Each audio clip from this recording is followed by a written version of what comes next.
வணக்கம், வாழ்க வளமுடன். நான் உங்கள் ஜோதிடர் மாணிக்கவாசன் பேசுகிறேன். ஓம் தட்டு சைட் பக்கத்தில் தன்னோதி சொல்லிட்டு ஓம் ஸ்ரீம் க்ரீம் க்ளீம் க்ளம் கம் கணபதியே நமக.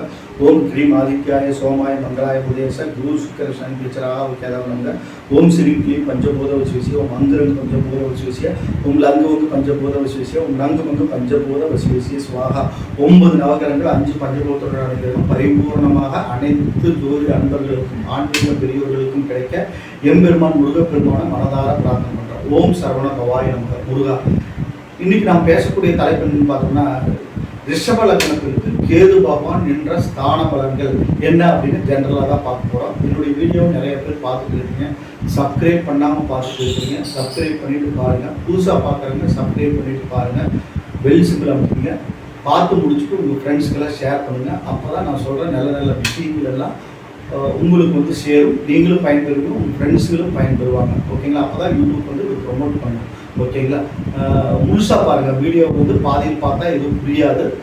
முழுசாக பார்க்கும்போது தான் அது என்ன அப்படிங்கிறது உங்களுக்கு தெளிவாகும். ஓகேங்களா?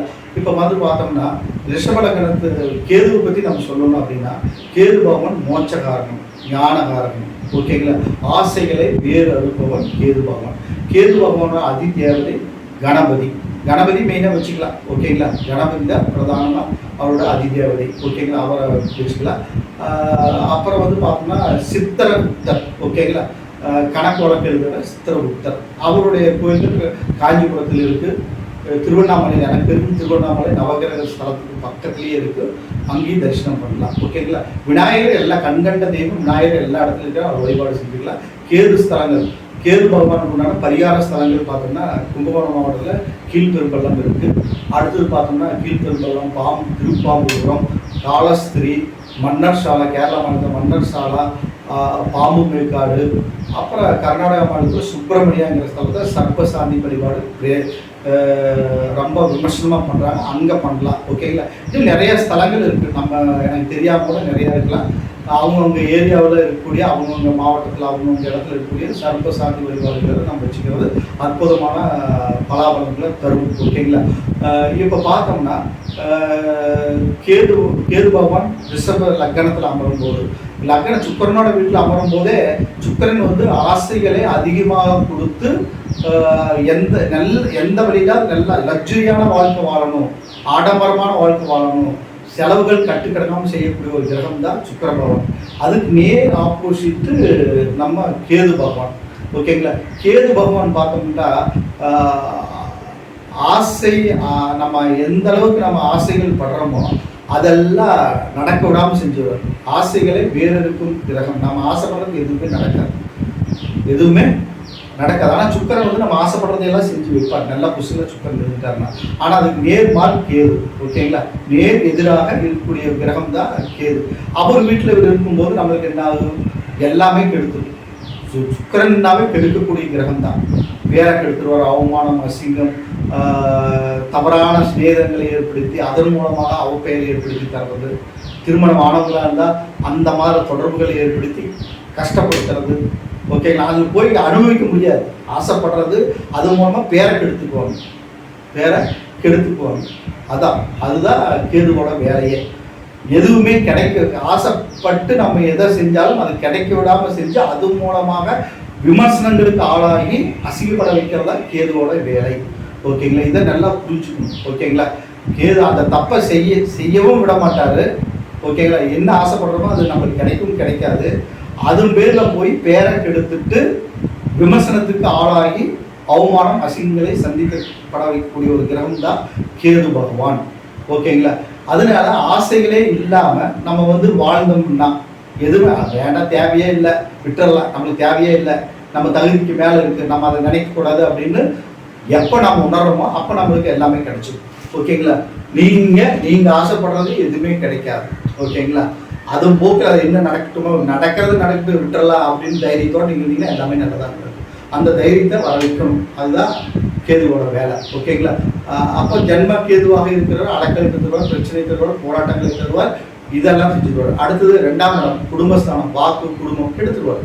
வாக்கு ஸ்தானம், குடும்பஸ்தானம், கல்வி ஸ்தானம், இதுல கொஞ்சம் பிரேக் ஆயிடும். 2ஆம் இடத்துல கேது இருக்கு. குரு பார்த்தாருன்னா பாஸ் ஆகி போயிட்டே இருக்கலாம். இல்லைன்னா அவரோட புத்தி திசை நடந்ததுன்னா அதில் ஏதாவது ஒரு பிரேக் பண்ணிடுவார். படிக்கிற காலத்துல இவரோட கேது 2ஆம் இடத்துல நின்று கேதுவோட திசை வந்துட்டா எந்த இடத்துல இருந்து வந்தாலும் கூட கல்வியை கெடுப்பார். ஏதாவது பிரேக் ஆகிதா மேலே போக முடியும், அந்த அளவுக்கு அவர் பண்ணி விட்டுருவார்.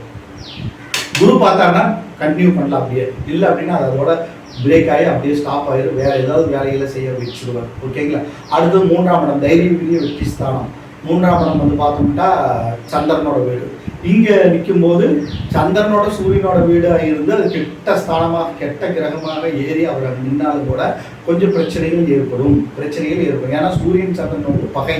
ஓகேங்களா, பகை. அப்போ வந்து சந்திரனோட வீட்டில் அவர் 3ஆம் இடத்தில் இருக்கும்போது வெற்றி ஒரு சில காரியங்கள் நடக்கிறது, இதெல்லாம் ஆவரேஜாக நடக்கும். நன்மை தீமை ரெண்டுமே தான் கலந்து நடக்கும். அடுத்தது சூரியனோட வீடு 4ஆம் இடம்.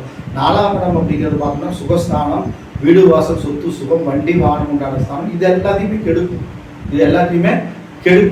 கெடுக்க மாட்டார். கெடுத்து அதுக்கு அது எதுவுமே வேண்டாம்னு நினைக்கும் போது நம்மளுக்கு எல்லாமே வந்து சேரும். ஆசைப்படக்கூடாது. நம்ம ஆசைப்படுறது எதுவுமே நடக்காது. ஓகேங்களா. ஆசைப்படுவது எதுவுமே நடக்காது. கேது 4ஆம் இடத்தில் நின்றால் அது மூலமாக நம்மளுக்கு அனுகூலமற்ற பலன்கள் தான் நடக்கும். அடுத்தது 5ஆம் இடம் பூர்வமுனி ஸ்தானம். புத்திரதோஷத்தை ஏற்படுத்துவார். புத்திரங்கள் கிடைக்கிறது தடை தாமதங்கள் ஏற்படும். அந்த 5 கூடவே நல்ல ஸ்தானத்தில் புதன் நல்ல ஸ்தானத்தில் இருந்தாருன்னா ஒரு கருக்களை போய் ஏதாவது ஏற்பட்டு அதுக்கப்புறம் புத்திரர்கள் பெண் ஜாதகத்தில் ஆண் ஜாதகத்தில் பார்த்தோம்னா அங்கேயே திருமணம் அந்த புத்திரர்கள் கிடைக்கிறது கொஞ்சம் அரிதாகி செல் அணுக்களெல்லாம் கம்மியாயிடும். ஓகேங்களா. இதுக்குண்டான மருத்துவ ட்ரீட்மெண்ட் எல்லாம் எடுக்க வேண்டிய சுச்சுவேஷன் வந்துடும். ஓகேங்களா. 5ஆம் இடத்துல கேது நிற்கும் போது புதன் நல்லா பொசிஷன் எடுத்தாருன்னா பிரச்சனை இல்லை, அல்லது குரு பார்த்துட்டாருன்னா எந்த ப்ராப்ளமும் இல்லை. இல்லைன்னா அந்த இடத்துல வந்து செல் அணுக்கள் குறைவாகி அதுக்குண்டான ட்ரீட்மெண்ட் எடுக்க வேண்டிய சுச்சுவேஷன் எல்லாம் அங்கே வந்துடும் 5ஆம் இடத்துல. ஏன்னா இவரு ஒரு அலிகிரகம், புதனும் ஒரு அலிகிரகம். அப்போ அந்த இடத்துல போய் இருக்கும்போது அங்கே பிரச்சனைகள் வரும். ஓகேங்களா. அவர் பூர்வமுனியத்தை முன் ஜென்மத்தை உணர்த்தக்கூடிய ஒரு கிரகம் வேற. ஓகேங்களா. அதனால அந்த இடத்துல இருக்கும்போது நம்ம பரிகார பூஜைகள் செஞ்சுக்கிறது நல்ல உத்தமமான பலாபலங்களை கொடுக்கும். ஓகேங்களா.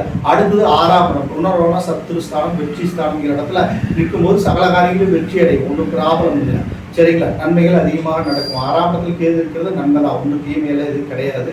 ஓகேங்களா. அடுத்தது 7ஆம் இடத்துல கேது நின்றான்னா திருமணம் நடக்கிறதே கஷ்டமாயிடும், பிரச்சனை ஆகும். செவ்வாயோட வீடு. ஓகேங்களா. செவ்வாய் என்ன கண்டிஷன் இருக்கிறாங்கிறத பொறுத்து பலன்கள் மாறுபடும். குரு பார்வை பெற்றிருந்தாங்கன்னா பலன்கள் நல்லா நடக்கும். இல்லைன்னா திருமணம் நடக்கிறதே கொஞ்சம் கேள்விக்குரியாது, கஷ்டங்கள் அதிகமாகும். ஏன்னா அலிகிரகங்கள் வந்து 7ஆம் இடத்துல இருக்கக்கூடாது. 7ஆம் இடத்துல இருந்தால் அதை அந்த ஸ்தானத்தை பாதிக்கும். ஓகேங்களா. கேந்திர திரிகோணங்கள்ல அலிகிரகங்கள் இருக்கக்கூடாது. அலிகிரகங்கள் அப்படின்னு சொல்லக்கூடிய புதன் கேது சனி இவங்கெல்லாம் இருந்தாங்கன்னா திருமணங்கள் தாமதமாகும். திருமணத்துல இன்ட்ரெஸ்ட் பற்றற்ற நிலையை கொடுத்து விடுவார்கள். திருமணத்தின் மேல ஆசைகள் வராது.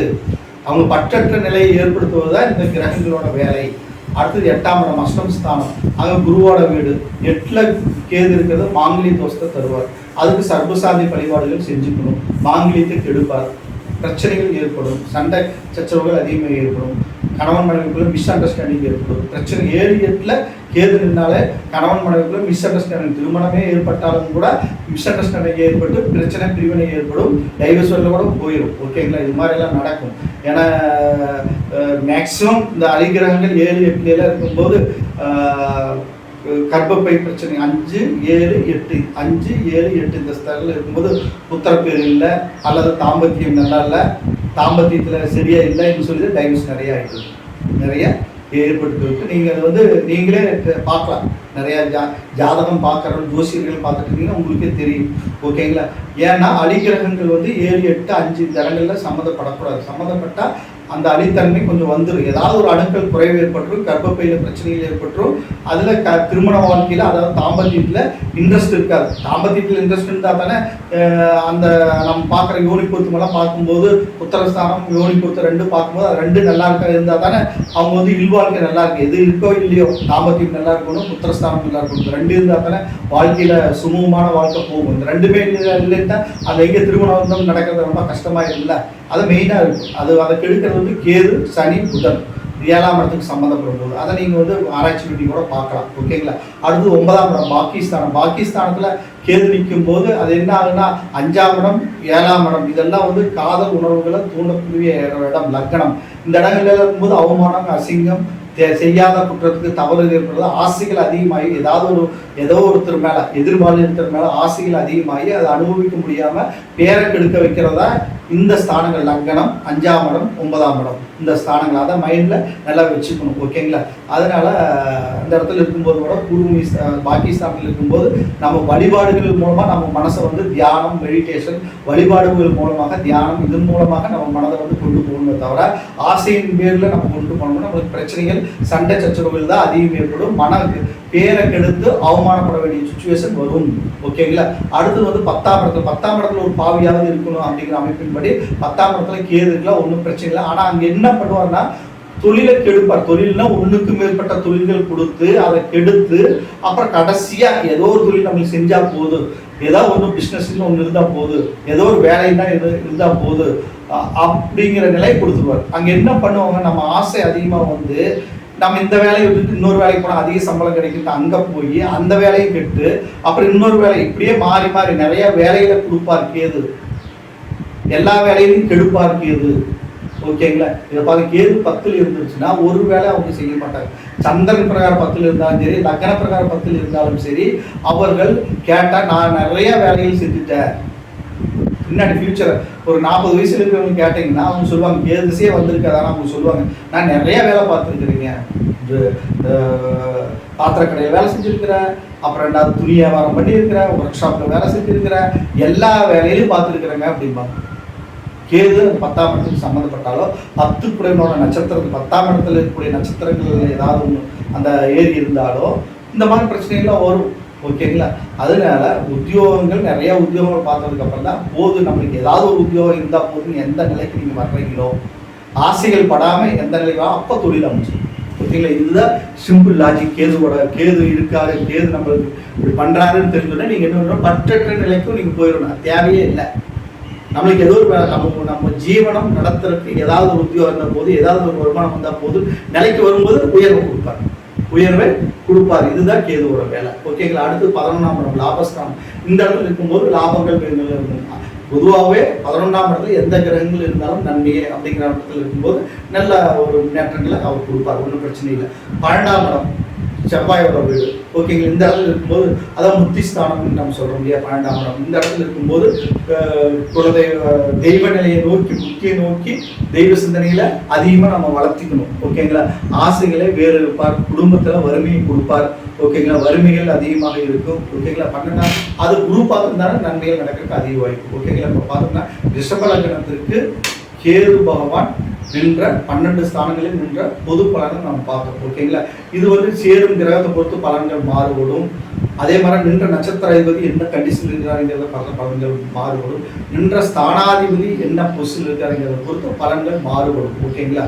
அதனால நான் சொல்லியிருக்கிற பலன்கள் 50 to 70% ஜென்ரலாக நடக்கும். ஓகேங்களா? தனிச்சு இருந்தாலும் நான் சொன்ன பலன்கள் நடக்கும். சேரும் கிரகத்தை பொறுத்து மாறுபடும். இந்த வீடியோவை பார்த்து முடிச்சுட்டு சப்ஸ்கிரைப் பண்ணுங்கள், பெல் சிம்பிள் அமைங்க, உங்கள் ஃப்ரெண்ட்ஸ்க்கெல்லாம் ஷேர் பண்ணுங்கள். என்னிடத்துல ஜாதகம் பார்க்கணும், பிரச்சனை பார்க்கணும், திருமண பொருத்தம் பார்க்கணும், என் நம்பருக்கு நீங்கள் கான்டாக்ட் பண்ணுங்கள். வணக்கம், வாழ்க வளமுடன்.